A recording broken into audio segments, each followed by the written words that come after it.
I've always tried to understand people's pain, like their traumas, their past, and everything that has shaped them into who they are today. But I think I understood it too well, to the point where I let them treat me however they wanted to. And I try my best to not take it personally. But at the end of the day, their past doesn't excuse the disrespect.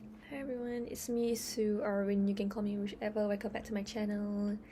Today we'll talk about something a little heavy, I guess. Empathy and discernment. I used to think that if I could understand someone's pain, I had to excuse them for how they treated me. If I knew where their behavior come from, their childhood, their trust, their heartbreak, then I wasn't allowed to feel hurt. But the truth is, understanding someone doesn't protect me. It just made me stay longer in places I should have left. I kept justifying their actions or ignoring how they made me feel. And that's where discernment comes in. Empathy without boundaries becomes self-betrayal. And I didn't know where the line was, just kept giving and giving. I gave support, patience, faith, and nothing ever came back. But the moment I started returning the same energy, suddenly I'm the bad guy. It's crazy to think that despite me trying to switch off, like becoming apathy instead of empathy, or like choosing not to care, I still feel everything. The vibration, the shift in energy, the unspoken tension, it still comes true. People always told me, why not just stop caring? It's not that I want to care, it's that my awareness kicks in before I even have time to react. It's like my brain picks up on things almost like automatically and immediately. Tone, behavior, energy. By the time I register it, I'm already feeling it. Maybe that's both a gift and a curse. To feel deeply even when I don't want to. But I'm learning that just because I notice some things doesn't mean I have to carry it. Discernment doesn't mean overextending. And empathy doesn't mean self-sacrifice. Being someone who loves supporting others, it comes with a risk. Especially when you get very emotionally invested. Sometimes it is out of sincerity. Sometimes it's because you understand where they're coming from and your heart just wants to show up for them. But that's when the emotions waver. That's where things get blurry. You get stuck, you get unsure if your support is a sign of strength or a sign of self-neglect. I found myself supporting others who once treated me poorly, all because they showed kindness. The moment they show kindness, even just a little bit, my heart got soft. I felt guilty for not being there all of a sudden. Like, oh, maybe they've changed. Maybe in the past they were like younger, so like, you know, maybe they got...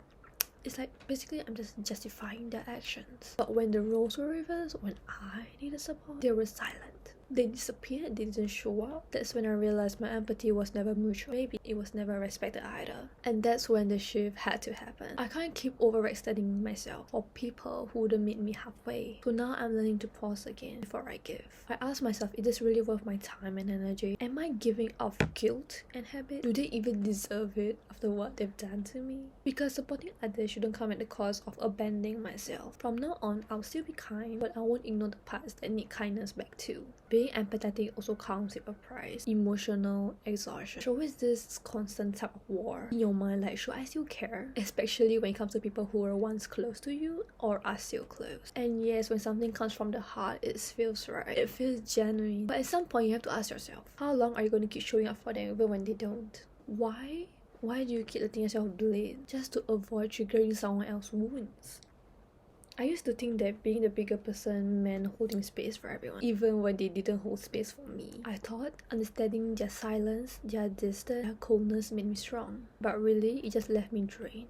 Empathy doesn't mean becoming a sponge for everyone's pain. It doesn't mean breaking yourself just to keep others whole. So now I'm learning to choose myself gently, care but with boundaries, to love but to not lose myself in the process. Because the truth is, the right people won't make you question whether you're giving too much. They'll meet you in the middle. They'll pour back into you. And for your discernment, trust it. If you ever pour your time, energy, and effort into someone only to feel like something's off, like there's this quiet tension, this unspoken heaviness. You can't explain it, but it lingers. And the more you lean, the more you notice they've never really reciprocated your presence, not your support, not the effort you freely gave. And it hits you.